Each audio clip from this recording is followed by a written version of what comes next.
All right, welcome back to another episode of Real Talk. Jeff here. Brad, how was your nap?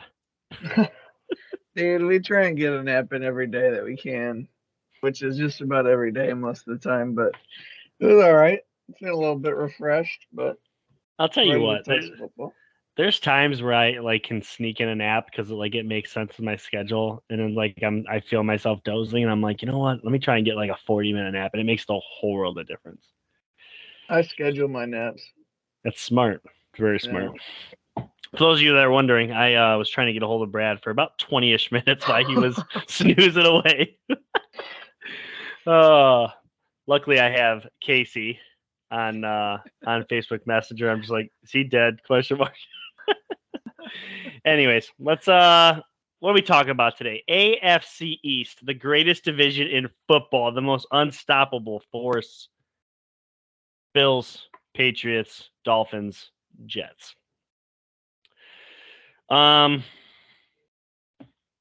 We've talked AFC North, we've talked AFC South, and now we're on to the East. Next week will be the AFC West.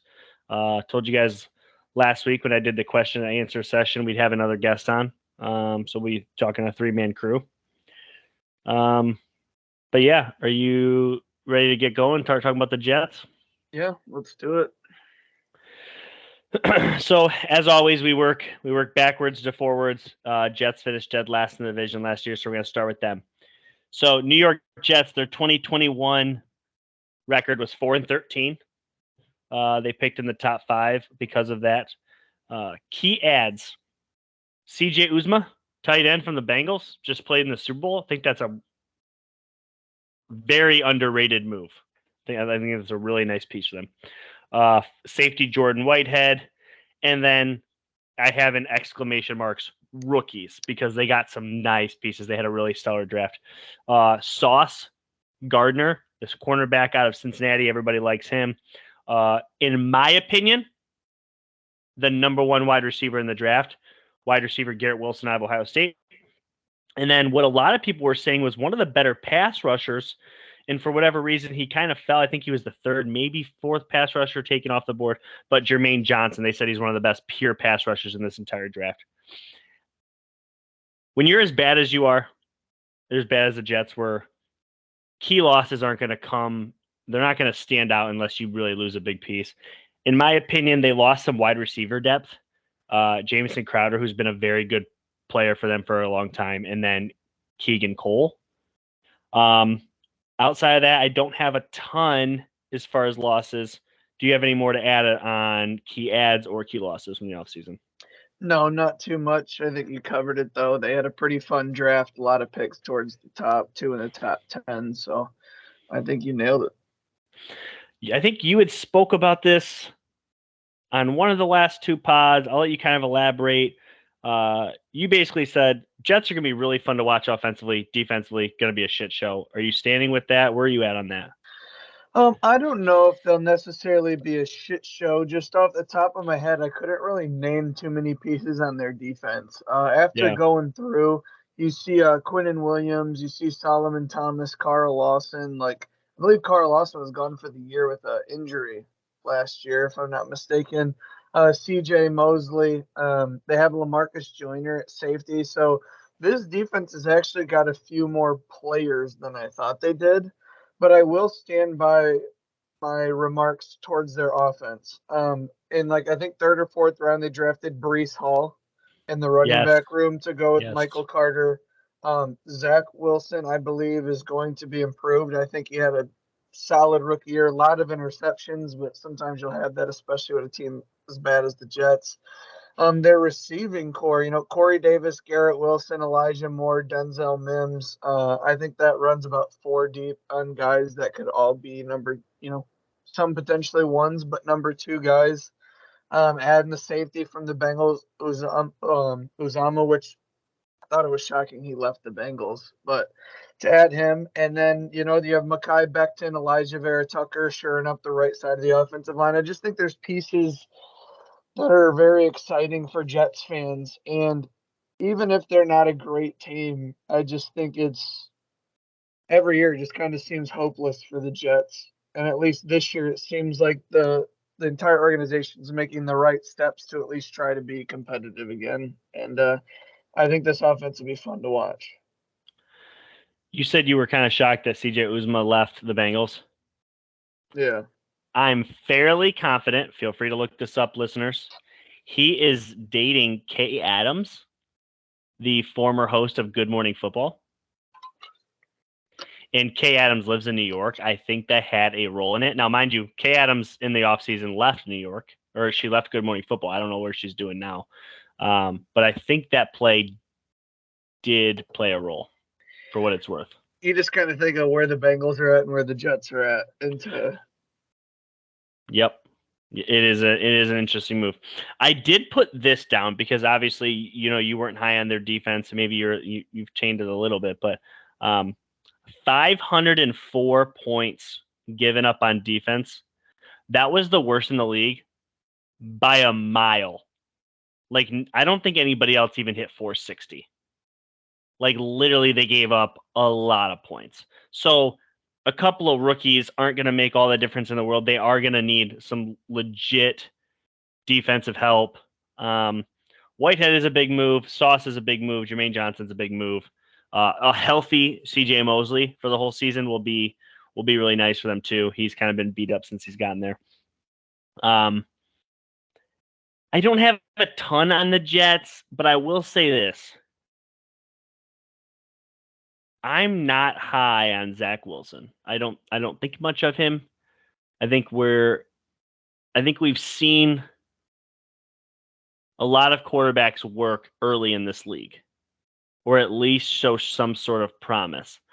I never seen any sort of promise with Zack Wilson last year. I never really had a moment. Justin Fields had a couple moments last year where I thought he was pretty good. Trevor Lawrence had moments last year. Mac Jones had plenty of moments last year. I just think that we'll see about Trey Lance, obviously. I'm just not. I don't know. I don't know what to expect. Can I ask you this? Roughly off the top of your head, are the Jets going to, and we'll go over their first 5 in a minute, but are they improved? Are they better than 4-13? I think you look at so many teams in the NFL, and it's like, even with the Jets, I think we're spoiled at a time right now where I think that they could be better and they will be fun. But I don't know if that's going to produce more wins exactly because there's just so many good teams in the NFL. And that's why I've kind of dropped the Steelers have a tough schedule. And you start looking at every team in the NFL, they all have hard schedules. Like, it was just a good time to be an NFL fan. And for the Jets, unfortunately, you want to get off to a good start, but they start with 4 games all against the AFC North. That's tough. So off the top of my head, I would put them in a vacuum at 4 wins again. Okay. We're going to go over their first 5. Spoiler, I wrote down their first 12. I got it in front of me. Before we do that, I do have one. We'll wait till we get there. Any more to add on the Jets? No. Yeah. I feel like we're not necessarily doing them justice, but I mean, they've just been so bad for so long. They've been horrendous as long as this pod's been going.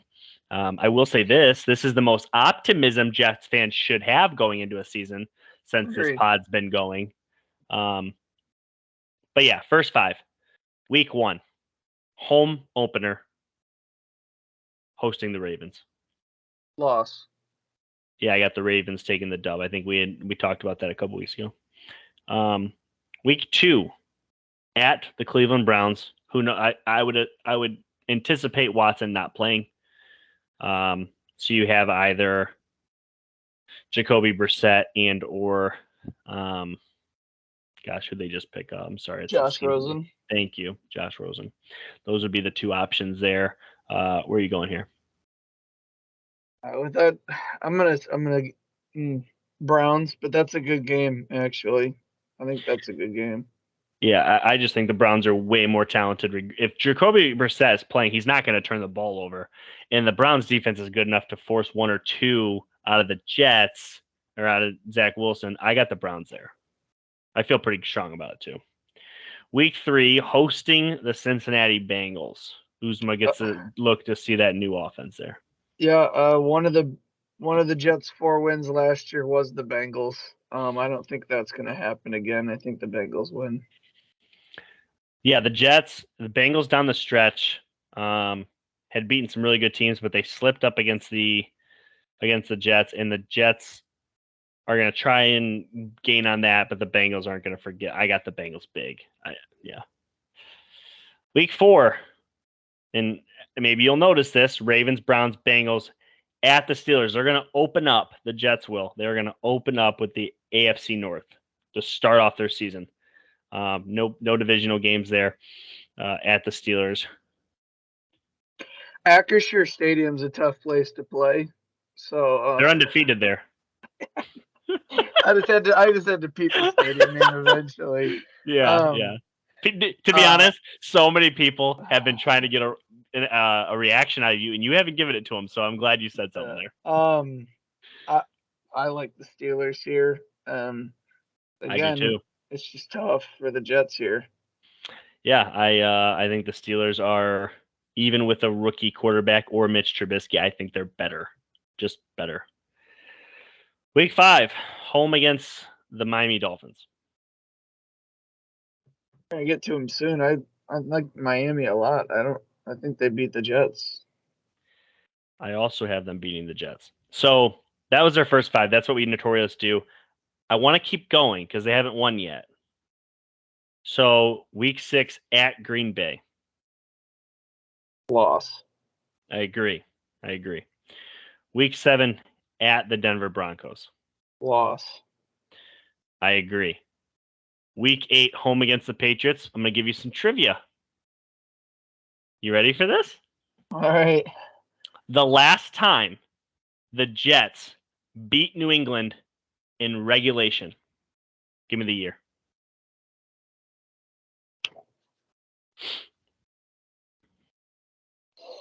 Not in overtime, in regulation. I'm just going to take a guess. Shot in the dark, 2015. Is it really a long time ago? Like 2011. Oh, okay. It's literally been since 2011. So if the Jets are going to beat New England, they almost have to play a perfect game or get New England on a bad game. New England's beat them 8 in a row. Actually, now they're on an 8-game winning streak. I think it goes to 9 in a row. Yeah, they just traveled to Green Bay, to Denver. That's a lot of travel. I get that they have to come home, but New England. Okay. Yeah, New England. Home against the Bills. Bills sweep the Jets. Yeah, Bills. So they go into their Week 10 bye at 0-9. We don't want to do that to any team. This is why I was kind of doing this, because I had a feeling that you would be at the 4, maybe 5 game mark, and I'm like, I'm having a hard time here. Now, mind you, this is the NFL. The Jets could win any of these games. But week in and week out, I just don't think they're good enough to beat all these teams. Now, I'm going to give you 2 more because I do think there's a win in here. At New England, I don't think that's it. And then they're home against the Bears week 12. I'm going to give them that W. Yeah, and that week 11 at New England. New England's coming off their bye. Yeah, versus Chicago. That's a good game, but again, I've talked about this. Chicago's not good. At home, I'll give the edge to the Jets simply on location. I don't feel comfortable about it. It's not great, but Jets fans are probably like, man, fuck these guys. But I mean, honestly, I'm struggling here. I don't think you can look me in the eye and tell me you're better than any of the teams that I just named outside of the Bears. Now, mind you, if they drafted these 4 rookies, because I'm going to include Bryce Hall now, you said that. I think we should. They drafted those 4 rookies. If 2 of them are exceptional, maybe the Jets are way better than we're giving them credit for. Right? Yeah, I mean, absolutely. That's what I like last year. I think when I did my, I released my full season prediction, I think I had 2 or 3 teams go 0-18. And people were kind of blasting me a little bit about it. And I was like, look, I know they're probably not going to. But when I look on paper, how am I supposed to tell you that I think the Jets will win this game? I can't just hand out imaginary W's just because they'll win them somewhere. When you're going through this list, I want anybody to give me the argument that at Denver, week 7, Jets have it. Yeah. Or week 3 at home versus the Bengals, why the Jets are convincing there. Like, they're not great. Yeah. No, I think With that being said, the back half of their schedule has Chicago, Detroit, Jacksonville, Seattle. Who knows what Minnesota is going to be late in the season?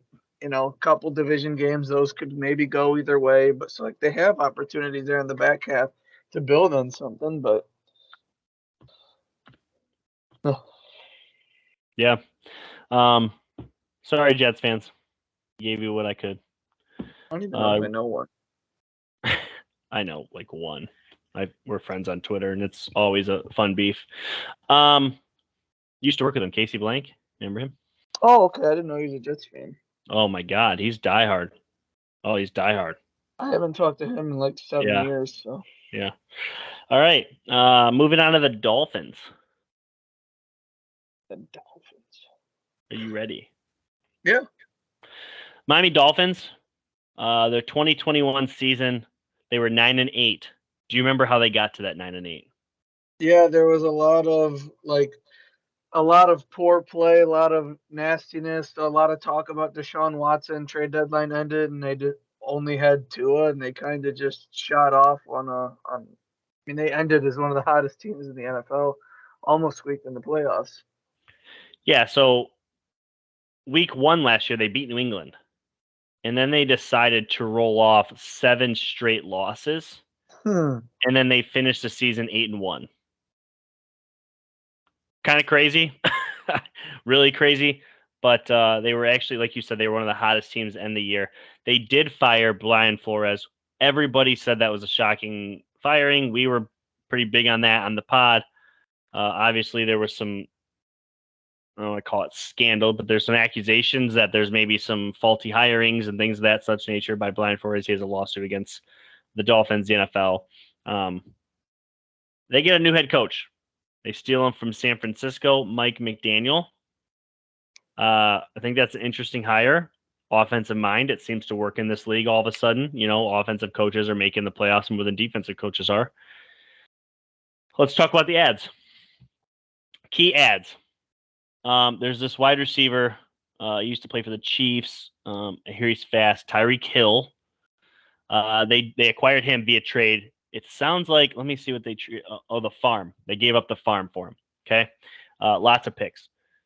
Then here's some underrated ads. So they go out and they sign Melvin Ingram. Was once a staple for the Chargers. He's now bounced around the league, played for a couple different teams. I think previously last with the Steelers, correct? Yeah, he was at the Steelers for a little bit, and then I think he went to the Chiefs to finish the season. A couple of running backs, former first-round pick Sony Michel, and then running back Chase Edmonds. So Sony Michel, fresh off a Super Bowl, also has another one with the Patriots. So he's got 2 Super Bowl rings already. You kind of get some veteran leadership with a former first-round pick. And then Chase Edmonds had a great fantasy year last year, was Arizona. I think a lot of people really liked him, but they were just ready to move forward with Connor. James Conner. So Chase Edmonds finds himself in Miami. They also go out and get a really nice second-string quarterback, Teddy Bridgewater. I think that is a great pickup. If Halloween comes around and Tua is not great, bam, right there. And then one of the underrated signings of the entire offseason, offensive tackle, Teron Armstead. Yeah. They had a really nice offseason with adding pieces. As far as the losses go, cornerback Jason McCourty, wide receiver Will Fuller, which I'm not even sure he actually even played last year. I think he was literally just hurt. If he did play, he wasn't impactful, so it's really not a loss. And then a couple of running backs, obviously they added 2, but they lost 2, Malcolm Brown and Philip Lindsay. They also added, you got Sony Michel and Chase Edmonds. They also got Raheem Mostert from the 49ers. That was home run actually trip. last year. Was He it was just really? hurt. He was just hurt. Oh, Yeah. well, that's what. Dang. I mean, But they you know got a what? stable. They got That a is, stable. yeah, Edmonds, Mostert, Michelle, and Gaskins because they didn't lose him either. yeah, That's quite a few guys who potentially could line up at wide receiver spots in different packages. And then yeah. today, I don't know how much value, but today they signed Mohamed Sanu. I didn't know he was still in the NFL, Yep. So but thank today you. they picked him up. Yep. Thank you for adding that. Mohamed Sanu just today. Who knows if he makes the roster, but they do have an open roster spot, losing Fuller, and they traded Devontae Parker for a pick to New England. So Sanu is probably going to make the team as a veteran, I would assume, but who knows? New offensive coach, lots of offensive pieces, a stable of running backs, which seems to be the way of the league now. If you have a stable of running backs, you're almost guaranteed to run to the Super Bowl. If you're paying a running back top dollar money, you're almost guaranteed to not be. So where do you think Miami is before we get to their first five? You said a second ago you were high on them.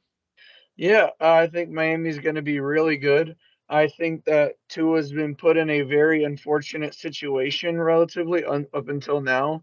There was a lot of question marks on who was really pulling for him within the organization, whether it be coaches, front office, other players. It was a constant struggle for who's owned the team at quarterback. And I feel like last year was the first time we got a real glimpse of Tua without having to hold back and the team having full belief in him, no other options, and he led them to do good things to end the season. And then you look at the speed that he has: Tyreek Hill, Jalen Waddle, Cedric Wilson Jr., Mike Gesicki, like the running back stable. I just think offensively, this team is so explosive. And then on defense, this team's been doing things for a couple seasons now with Xavier Howard, Byron Jones. They have Javon Holland. Their secondary allows them to do some things that other teams can't in the front seven with pass rushing. I think they can afford to send more players than some teams can with how good their secondary is. I just think in an offensive league, they shored up a left tackle and got a bunch of weapons for Tua. And now it is simply this team goes as Tua goes. I know you could say that for a lot of teams with their quarterback specifically. It's just for a guy going into year three, we know an awful lot more about Justin Herbert and Joe Burrow than we do about Tua. And it simply comes down to this. If you think Tua is going to be good to great with Mike McDaniel, this team is a 10 to 12, maybe 13 win team. If you don't think Tua is the guy, this is another middle of the road 7-8 win team that just is going to fall short in a stacked AFC. We'll have to look at the schedule again. That stuff matters, but a team that's playing a third place schedule is going to get the Jets twice, is going to get some favorable matchups. I think the Dolphins could finally make the playoffs after a couple of years of being just on the outside looking in. Could I say something? I just kind of want you to react to it. Okay. Tua's good. That's my prediction. Yeah. But he's not good enough. What's your opinion on that? And here, let me elaborate before you go.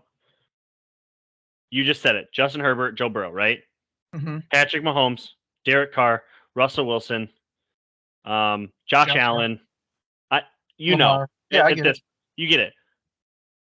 Is he just not good enough? Is that fair? I think he hasn't been. I'm not ready to say he can't be. And the reason I say that is because Tua at high school, college, and professional levels has only had defensive-minded head coaches. And we saw what he was able to do at Georgia. And this guy who can really throw the ball and distribute and be a real team leader, he's a little bit different. He's not your prototype athlete. He's a traditional pocket passer.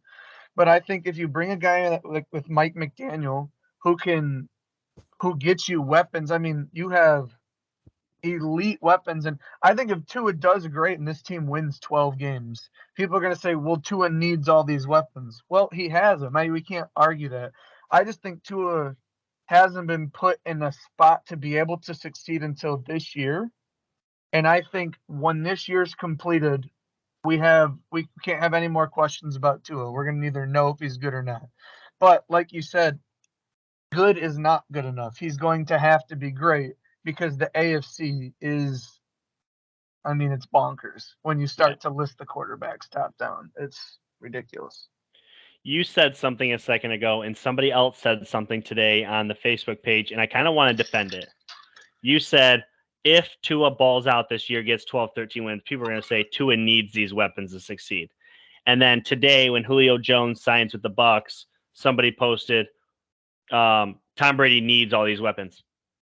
Yeah. Have you seen what the Chiefs have? Have you seen what the Chargers have? Have you seen what the Raiders have? Have you seen what the Bills have? Have you seen what the good teams have? The Bengals? Have you seen what the Rams have? They have weapons. If you want to win the Super Bowl, you need weapons. Who are people questioning right now?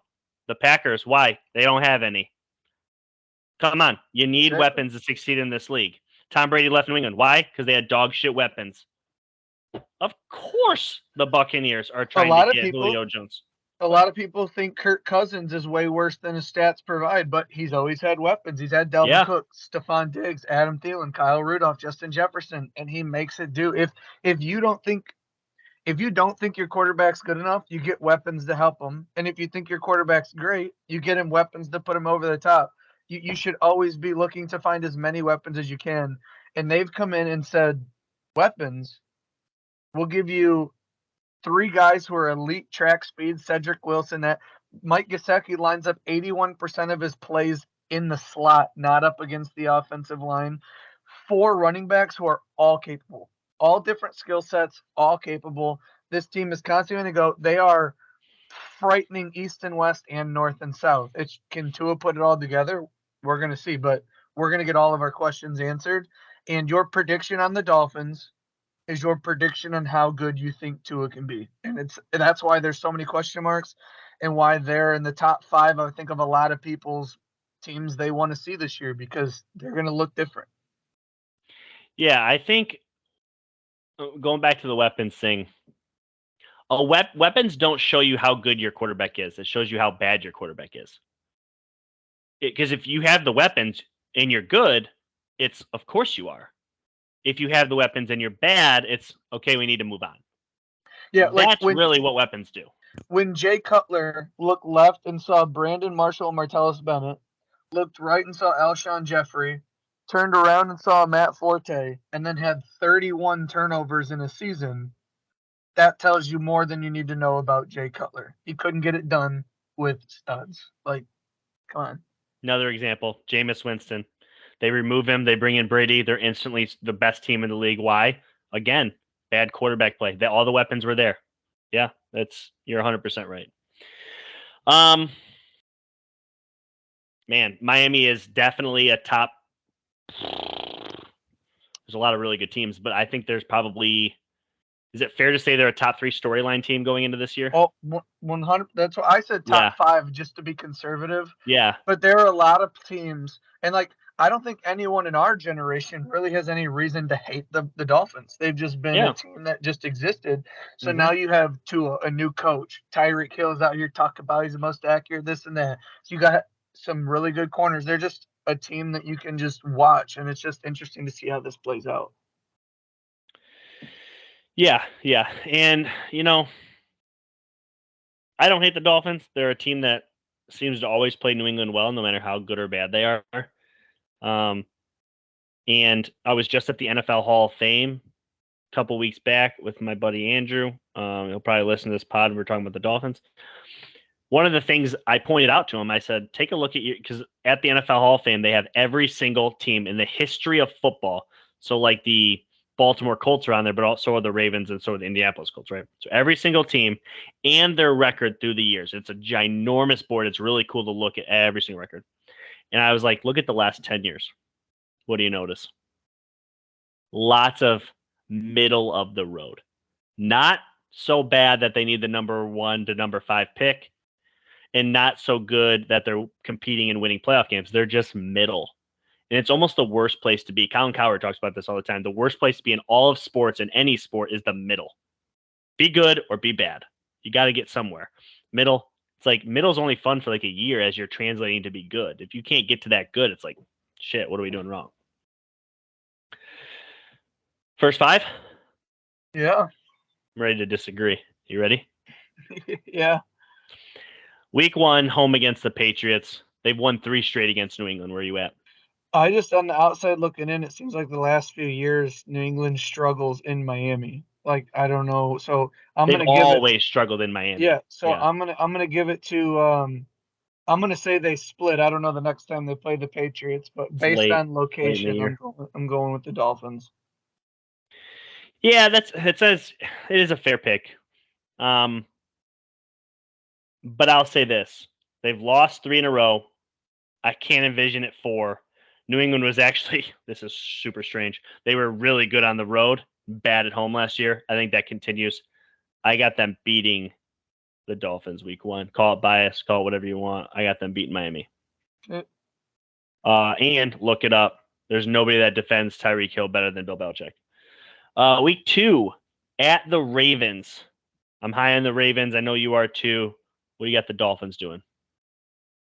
From Miami up to Baltimore.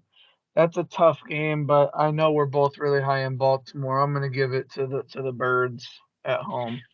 Yeah, one thing that we both had kind of said about the Ravens is they have arguably the best secondary in the league now. It's definitely in question. And what do you need to defend weapons? A good secondary. I got the Ravens here. I think the Ravens are better.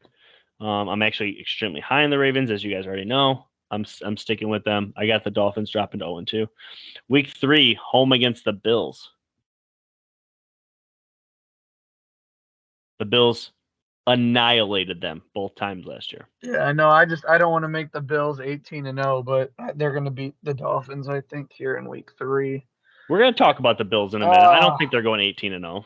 I know, me neither. It's just every time I feel like the Bills get brought up, it's like, oh yeah, I think the Bills edge them out here. I think the Bills. I think Yeah. this is a tricky game for Buffalo. I'm gonna give it to Miami. I'm gonna give it to Miami here. Yeah, I massively disagree. I have the Bills as one of the top 4 teams in this league and a top 2 quarterback in this league. I just don't see where the Dolphins are that much better. And speaking of strong secondaries, the Bills have one. I got the Bills here. Week 4 at the Bengals. I believe this is a Thursday night. Do you have that in front of you? But it is a Thursday night game. Miami's traveling to Cincinnati on a short week. Bengals. Agree. I have them 0-4. You got them what? I have them 2-2. 2-2. Week 5 at the Jets. This is a massive W. And it's a must win at this point. And to be honest, I'm not even predicting that Tua is going to be bad. I just think the first 4 teams are better than them. In a small case. So I do have this as a win. They're at 1-4. You have them at 3-2. Do you just want to rapid fire some of these next couple games? Sure. Home against the Vikings. Win. Agreed. Win. Home against the Steelers. Win. Loss. At the Lions. Win. Win. At the Bears. Win. Win. At or home against the Browns. Win. Win. So I'm with you with some of these middle of the pack teams. I don't think week 11 is the bye week. Mm-hmm. Okay. Week 12, who do they play? Houston at home. Is Tua the starting quarterback? Yes. Okay. Yeah, I don't disagree. I think you almost have to go the whole season with Tua and just kind of see where it's at. And don't get me wrong. Now, I like Bridgewater, but I don't think he's adding that much. No, I think Bridgewater's there simply if Tua gets injured. I don't think there's a poor play scenario where he goes down. It's just, I have a lot of wins, and people are like, man, the Dolphins, there's a tough stretch where in December they leave Miami for 3 weeks straight, and they play at San Francisco, at Los Angeles Chargers, at Buffalo Bills. That's a real tough schedule late. They come home for the Packers, but then they're back at New England and then home for the Jets to end it out. So this could be a team that goes on a tear to the bye week. And then, they always say when you're going into the playoffs, you want to be hitting your stride. This is a team that may have done enough to get in the playoffs as a wild card. I think we all think the Bills are going to win this division, but they're going to be a team that's kind of, I think, taken a step down towards the end that gets in and could potentially be a team that fizzles out. But we'll see how it all plays out. But I think the Dolphins are going to be really good. First-year head coach and a quarterback I don't love. And again, I just kind of rattled off some. I think this team's 8-9, 9-8 again. I just don't see them being a 10, 11 win team, 12 win team. And you talked about it a second ago. Where you at on Tua? If you believe in Tua, then you think this team. I believe they're literally this. This is them. This is their ceiling with Tua. I don't. We're not talking year 2. This is like year 4. We've just. And it is fair to say he hasn't got a great shake, but at the same time, like, you kind of have. You have a lot of games under your belt. You know what I mean? Are they all consistent? Are they all in the same scenarios? No, but Justin Herbert was told 35 seconds before kickoff he had to go up against Patrick Mahomes and never blinked with a shitty offensive line. I'm sorry. I'm done with the excuses. I don't know that Tua. He's good. He's good. He ain't great.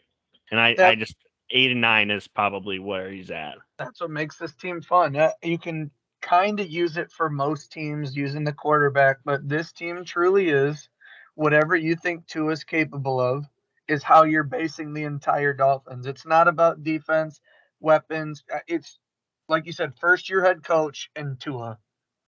What are those two going to be able to do? Mm-hmm. And that's why everybody's going to be like, oh, my team's not playing. What are the Dolphins doing? Like, if they can. I just think as a team, everyone's going to want to pay attention to. And by no means, because we don't do this on this pod, I think it's lowbrow. I'm not predicting an injury, but can I just pose the question? If Tyreek gets hurt, what is this team? I think, by the way, just a little fantasy advice, Jalen Waddle will be better than Tyreek Hill this year, statistics-wise. I agree. I 100% Let other people agree. take Tyreek Hill in the first 2 rounds. Take Jalen Waddle in rounds 4, 5, and 6. Yeah. No, I 100% agree. But what is this team if Tyreek Hill goes down? I just don't know that they have that much. I don't know. I'm not. Watch, they'll kick New England's ass week 1 and make me eat my words. I just don't know that they're, even if they kick New England's ass, I don't think they're winning 10 and 11 games. I just don't. I'm sorry. It is what it is. I'm not there on them. It's fun.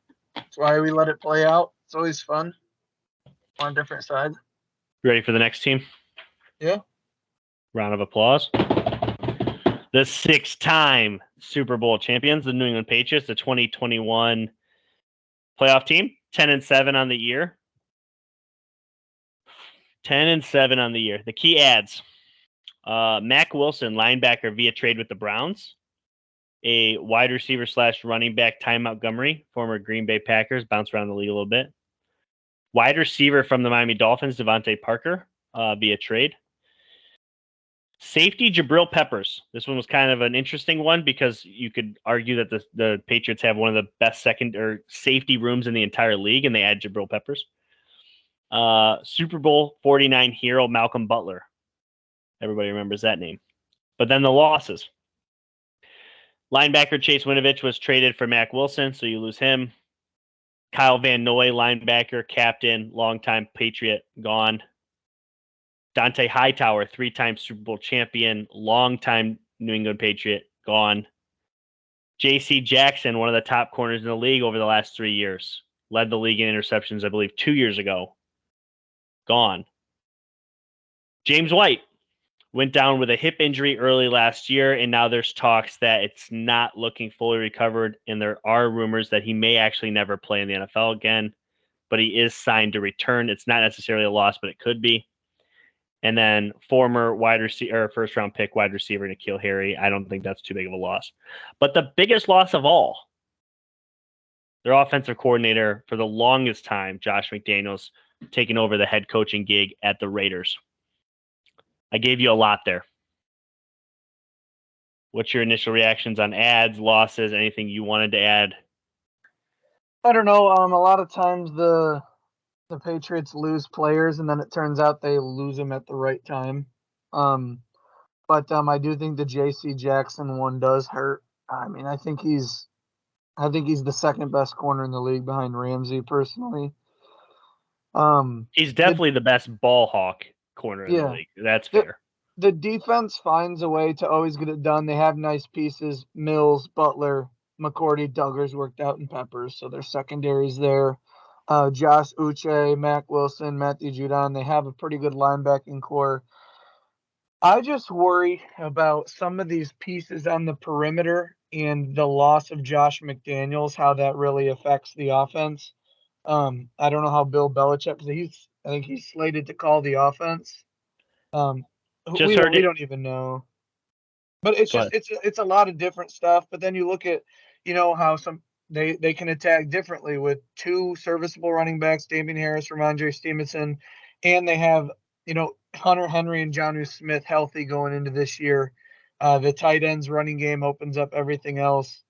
I don't know. Everyone expects Mac, who had a really good rookie year, to really take a leap, and everything that's talked about in the offseason is that he will do such. But losing Josh McDaniels is really tough. One of the best offensive minds in football has been for 2 decades. So I don't know. We'll just see with the Patriots. I don't see a whole lot that says, oh, they got a lot better, but I don't see a whole lot that says, oh, the Patriots really declined this offseason.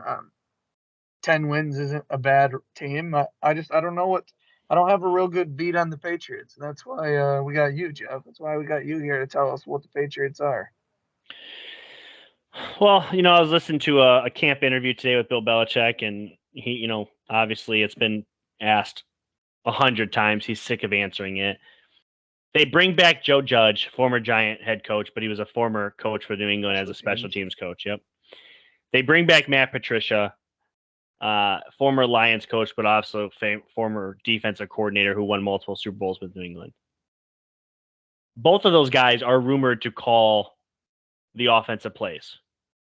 Belichick's name has been rumored to call the offensive plays. We're not going to know until literally a preseason game, maybe, or week 1 when we see somebody with a card calling plays. We're not going to know because Belichick's not going to give it up at this point. He could be Mac. Could literally be Mac Jones. Who knows? I mean, literally at this point, it's just all kind of fun and games. I will say this. I listen to a lot of smart people, a lot of New England beat writers and people that have been at these spring trainings and these training camps and stuff. And what they're saying is this is a different offense than what we've seen in the past, and it looks very similar to what's mostly known around the league as the Shanahan offense. Not Kyle Shanahan, but obviously he runs that. It's what his dad kind of made famous. Lots of running and play action passes down the field. A lot of scheme stuff. And it's known to make bad quarterbacks look good and good quarterbacks look great. So you got Matt Schaub, who's a bad quarterback, and made him look good. Ryan Tannehill kind of runs this and makes him look good. And then you have Matt Ryan, who's a good quarterback and makes him look great MVP with Kyle Shanahan. So that kind of style. We've seen what we've seen out of Mac. That was a rookie year. Let's be fair here. Okay, I'm going to kind of put you on the spot. So we talked about Trevor Lawrence in week 2, the AFC South breakdown. What did we say about him? We expect him to make a jump, right? Yeah. That's fair. What did we say about Zack Wilson? We expect him to make a jump. Just a second ago, you were talking about Tua. You expect him to make a jump. Can we expect Mac to make a jump? I think that's a fair assessment. The only reason I think we expect some of those guys to make a jump is because they were so bad. They could make a jump and still not be as good as Mac Jones, which is a testament to Mac Jones. With them, it was like, okay, they got a better head coach, and then they added more pieces to their offense. And with New England, it's like they added Devontae Parker, and they lost their really good play caller. Now, he could absolutely make a jump. A lot of quarterbacks, have better or worse seasons. But Mac was already so good, and a lot of that was contributed to Mac smart, Heisman capable, coached under Saban, was good with coaching under Belichick, Josh McDaniels, DOC. I wonder if there's a chance that we realize potentially 3-4 weeks in how much more important Josh McDaniels was than people thought he was. There's also a chance that Mac Jones is like, hey, I had a year to learn from him. I took what he instilled, and now I'm just going to do that myself. Look for what he taught me to look for, things of that nature. I expect Mac Jones to not regress, that's for sure. And even if he stayed the same, Mac Jones is a good quarterback in the NFL from what I saw last year. I will put it at that. I just think with that Trevor Lawrence too, it's like there's so many things and like they've been mediocre. We're expecting them to make a jump from a C quarterback to a B, maybe A. Mac Jones is already a B plus A minus last year. So I think that's where some people are like reserving a little bit on Mac Jones as to where it's kind of just easy to say, yeah, Trevor Lawrence will be better. Well, yeah, his team got the number 1 pick in the draft. Zack Wilson would be better. Yeah, his team had the 4th. Like they weren't great teams.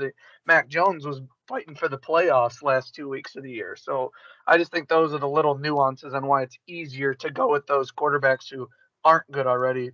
Like nobody looked at Mac Jones as a rookie quarterback after 8 weeks. It seemed like he had just he's been playing with the Patriots for 5 years now. It's just he was so good so early, and that's a credit to him and what the coaching staff did. I just think that's why it's harder for people, and they're a little bit more reserved on saying Mac, no doubt, will get better.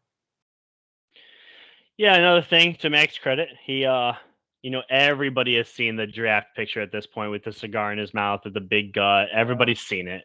Yeah. He's lost a ton of weight. He's shredded. I mean, literally took on a huge diet plan. So many people have come out, and a lot, take this for what you will, because some people don't like when stuff like this happens, but people have been coming to his aid, talking a lot about him, and all that's very positive. That he's got so much dog in him, that he's already literally running practices now, calling teammates out, being the leader that Brady was, literally just like it's already come to him. And if that's the case, I'm very excited. Before we talk first 5, I have a question. Patriots went 10-7 last year. If they go 10-7 this year, are they improved? Playing a second place schedule. Last year they played a third place schedule. Right. What divisions did you guys draw? AFC North and NFC North? We're going to play the AFC North and the NFC North. Yep.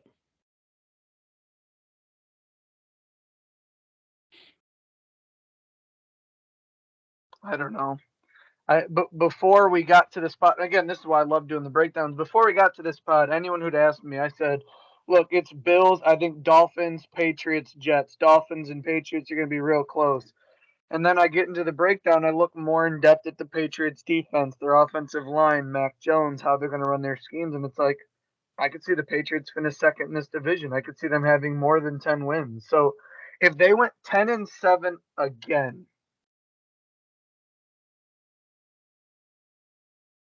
I'd say they regressed.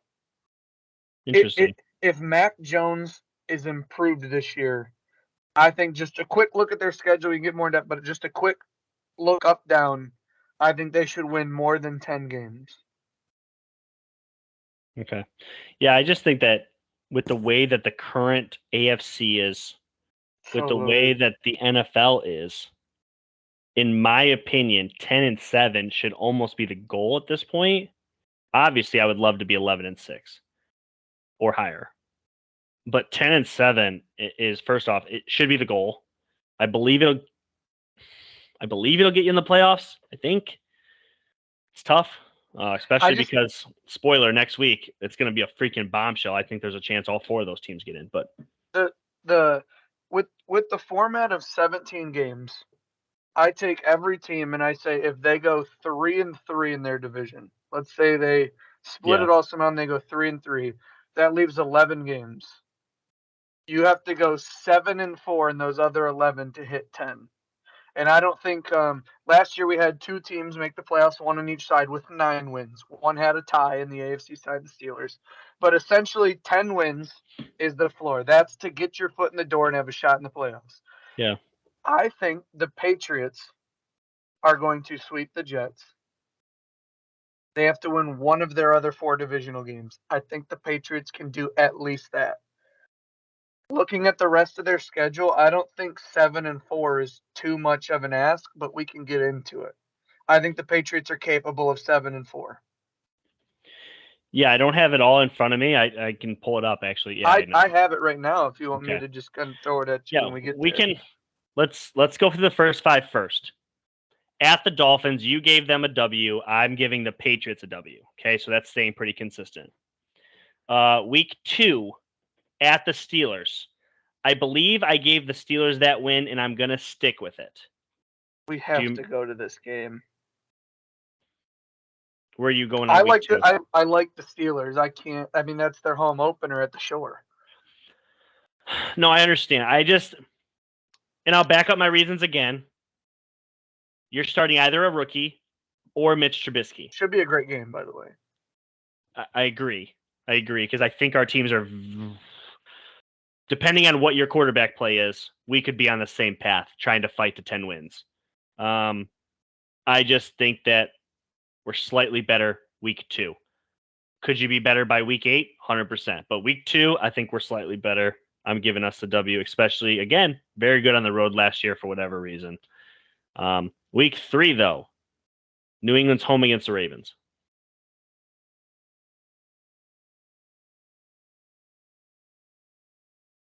We both gave the Ravens the win in the AFC North pod. But it's so weird. I don't think the Patriots are going to start 0-3, but I have them losing to the Dolphins and Steelers on the road. See, I have them starting 2-0, but I have them dropping this game to the Ravens on the road or at home. At home, Gosh, their home opener. You know what? I'm just going to stick with it and see how it plays out. I have the Patriots at 0-3. Okay.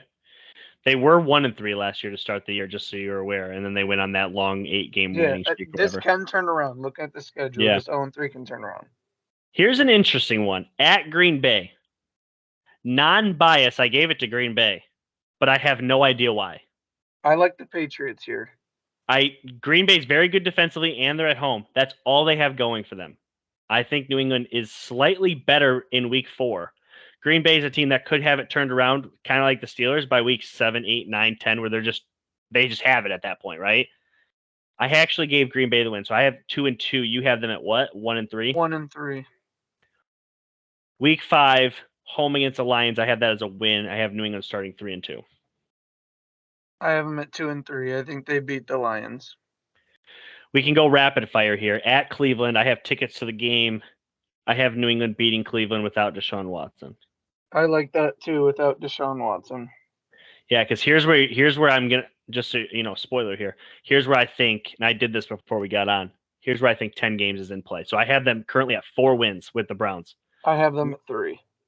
Week 7, home Monday night Bears. Win. Have them at 5 wins. Week 8 at the Jets. Win as well. So that's 6. Here's where things get interesting. Home against the Colts. This is in November. Obviously, the Colts beat us last year at their home field, but now we have them on our home field. This is a swing game for me, but it's winnable. I think New England pulls it off. That gives them 7. I like the Colts to end a 4-game win streak for the Patriots here. Okay. Going into the bye. Okay, week 10. Week 11, the Jets. I now have 8 wins. I'm giving them their 6th. Here's where things get tough. Thursday night at the Minnesota Vikings. I would love to win this and brag to my friend Corey about it. I think they lose this game. Kirk Cousins in primetime against Bill Belichick. This is actually Thanksgiving night, by the way. Give me the Patriots on Thanksgiving. Okay. Home against the Bills. The last 2 games we played Josh Allen, we didn't force a punt. And the third game was wins that are unexplainable. I had the Bills here. So do I, but just so everyone knows, starting with the Vikings, the Patriots played Thursday night, Monday night, Sunday night. They are 4 straight primetime games. Yeah, really fun stuff.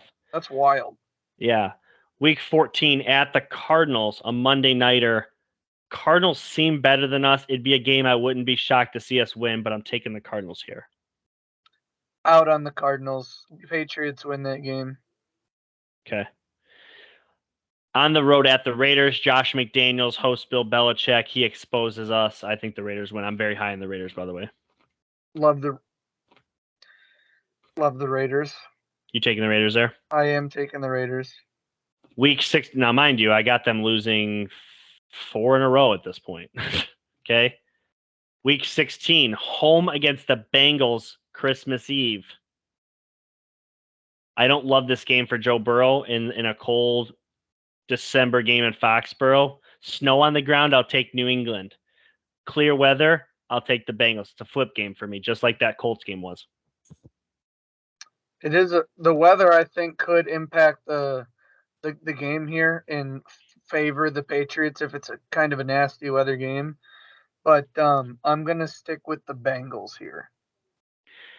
Week 17, that one is home against the Dolphins. I already had us beating the Dolphins. It would make sense for us to lose. Who knows? Depending on where the season is, I can see us getting the win. It's literally a true flip game. I have no idea. I have it as a win for the Patriots. And then week 18 at the Bills. Again, I have no reason to think the Patriots can beat them. So with everything I just gave you, okay, I gave 1, 2, 3, 4, 5, 6, 7. I gave you 7 for sure wins. I can't envision the Patriots losing every one of their flip games. Yeah, I just had the Patriots at 9 and 8 when I just did that quick run through. Yeah, I think that's fair. It is a pretty tough schedule, especially down the hatch. Lots of big time road games. They have to take advantage of October. Green Bay, Detroit, Cleveland, Chicago, New York, and then right there into November, Indianapolis. So before their bye, they have to have a great October. If they want to make the playoffs, they have to take advantage of October. Yeah. Anything else on New England? No, but after going in depth, I do think they're a little bit better than I thought they were just off the cuff. Just thinking about what I thought I knew. Yeah, I'm excited for a lot of players, but the two that I'm really excited for are Devontae Parker, but I'm holding out hope. I've seen 2 wide receivers that we've acquired in my fandom work. Randy Moss, Hall of Famer, and Brandon Cooks had a lot of speed and only played 1 year with Brady. Everybody else that we've seemed to have acquired just didn't work out. So I'm holding out hope that he does. And then the other one, my boy out of Michigan, Jabril Peppers, I think he's going to fit in perfect. I've said from the day he was drafted, he'd be a perfect Patriot. The way he roams, he's literally a better version of Patrick Chung, and Patrick Chung is one of my favorite Patriots. So very excited for that. Obviously, the loss of J.C. Jackson sucks. We'll talk about that next week. On to the Bills. Buffalo Bills, 2021, they were 11-6. Their key ads are very good, in my opinion. They pay top dollar for Von Miller, defensive end. They go out and get tight end O.J. Howard, the former first-round pick. Hasn't really lived up to it. Had a couple of down years with the Bucs, but I think there's some talent there. Defensive end Shaq Lawson comes back to the Bills after bouncing around the league. And then the AFC East rival Jet, Jameson Crowder. I think that's a huge ad for them. They do lose Mitch Trubisky, a good backup quarterback to the Steelers. Wide receiver Emmanuel Sanders at this point is not back with them. Wide receiver Cole Beasley, he had been there a couple of years since leaving the Cowboys. He's not back. And then defensive tackle Harrison Phillips at this point is not back. Off season, before I toss over to you, Stephon Diggs did get an extension. He's getting paid top dollar like a lot of the Western wide receivers around the league. And then probably the biggest storyline of the year, one that we talked about, the Bills' OT loss enables an NFL rule change where 2 teams are going to get possession in the playoffs, not the regular season. Regular season stays the same. In the playoffs, both teams will touch the ball, and on the second possession, you'll just have to stop them. Wanted to bring that up. Quite honestly, I don't think there's really a ton to break down with this team. Everyone knows what they're getting. They're getting Josh Allen leading one of the most, if not the most deadly offense in the NFL, and a defense that has a couple big playmakers in their front 7 and a tremendous secondary. And it's going to take everything you have and some good fortune to beat the Buffalo Bills. If you are not a Super Bowl contender, if you are fighting for the playoffs, you are not good enough to be confident to play with the Bills.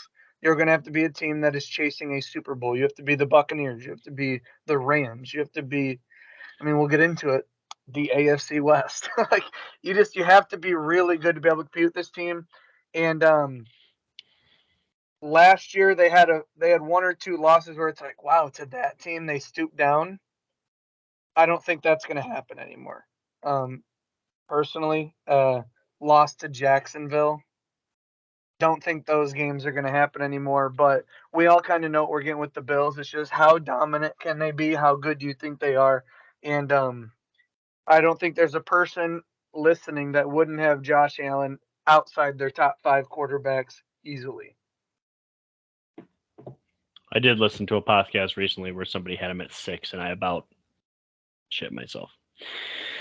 Yeah, a couple things for me. I think Josh Allen. I think Tom Brady's the best quarterback in the league until he retires. At this point, he deserves that. There's no reason he doesn't deserve that. He just won the Super Bowl after switching teams, and then the very next year he leads the league in every statistical category. And in my opinion, there's no reason to think he's not going to be that again. But number 2 for me is Josh Allen. He's bigger than everyone, stronger than everyone, has the best arm in the league. And the leaps that I'm seeing out of him are just out of this world. They just don't make sense sometimes.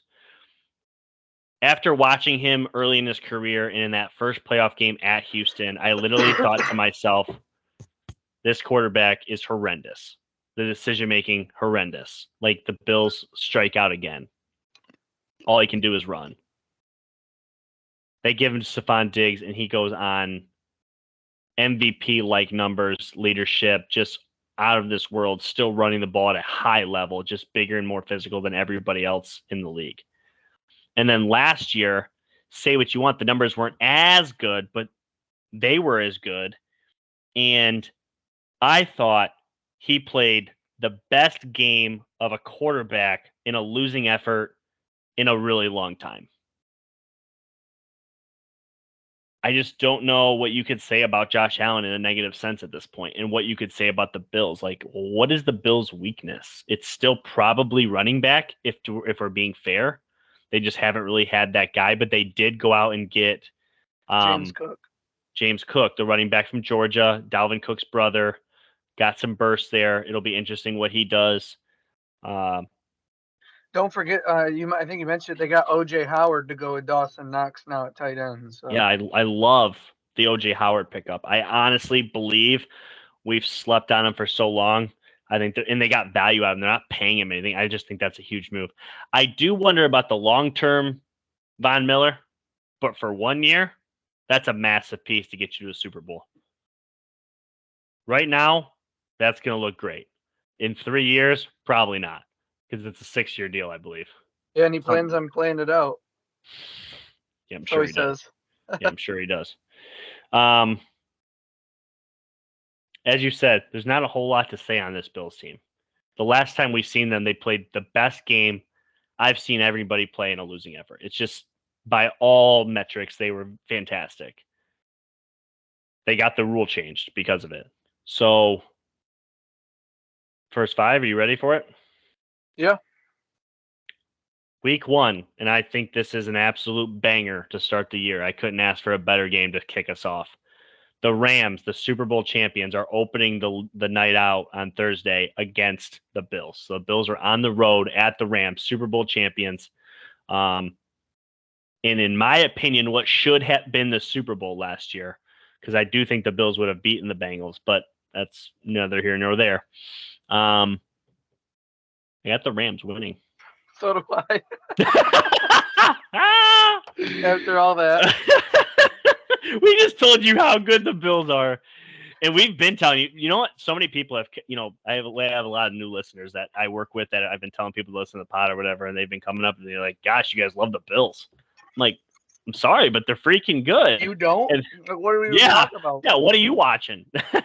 But to be fair, The Rams are, yeah, they're very good too. We'll talk about them soon.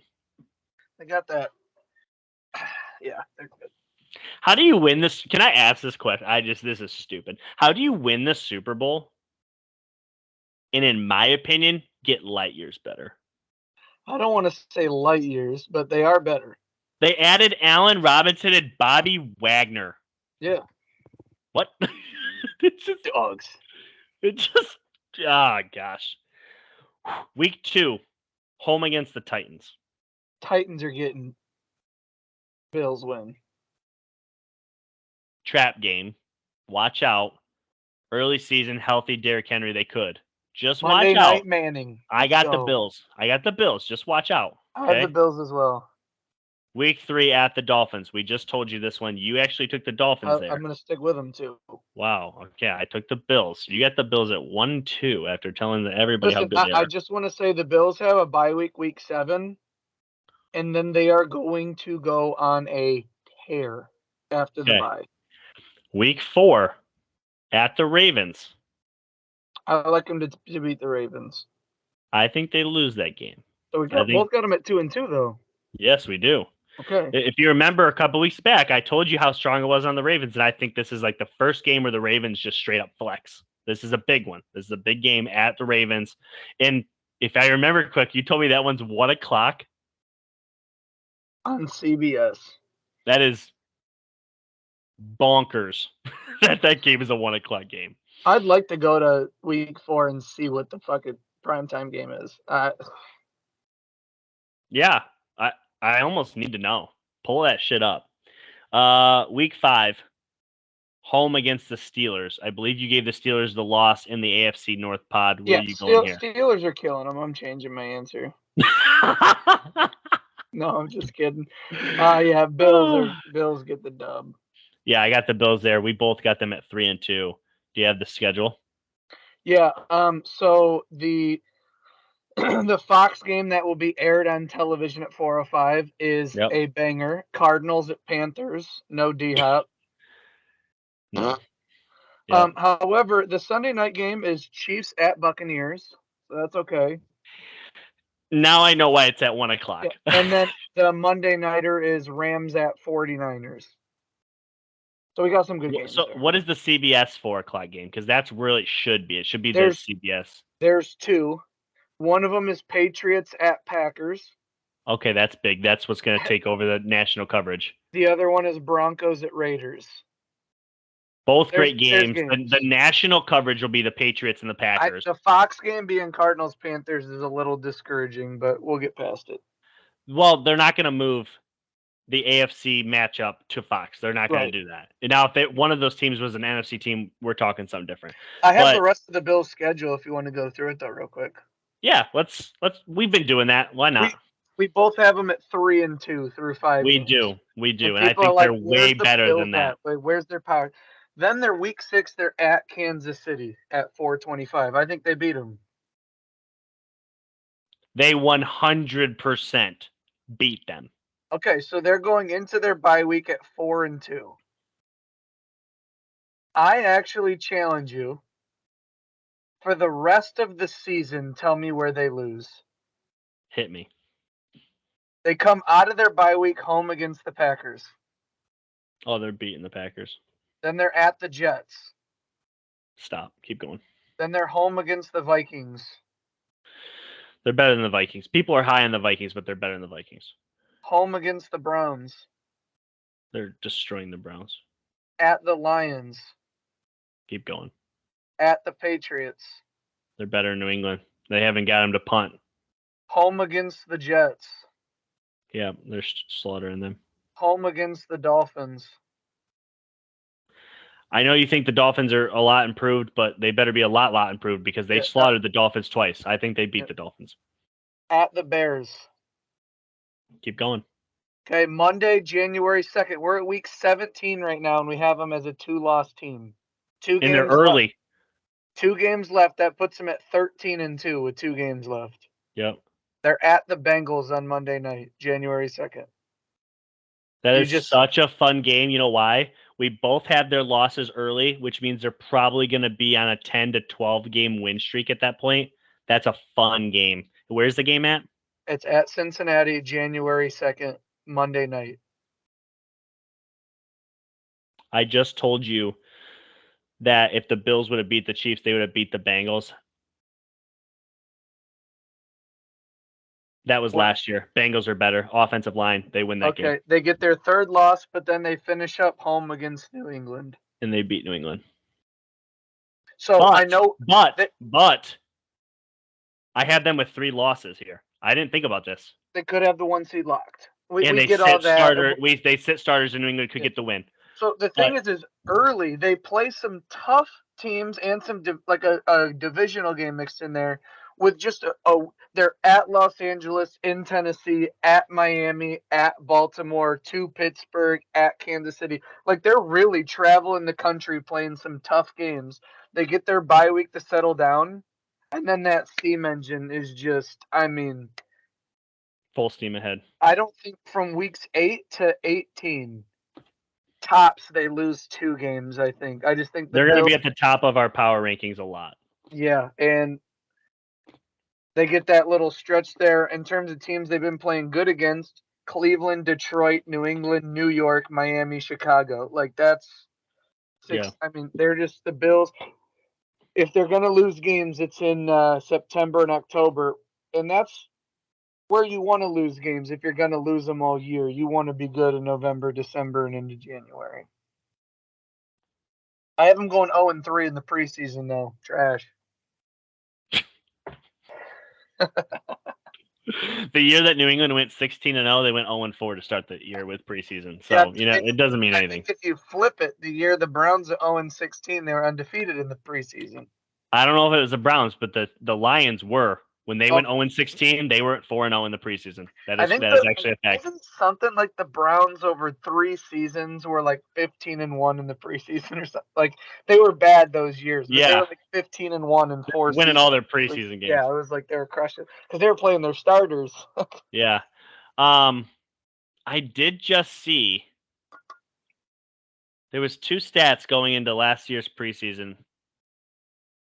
I think the Ravens are undefeated in the preseason under John Harbaugh, I think. They lost their first one last year. I think they were like 21-0 or something. Like they were something stupid. Yeah, and New England had won like 4 seasons in a row worth of preseason games, but I think they lost one finally last year. But preseason literally means nothing, so it's kind of funny when those stats happen. But yeah, you love to see them.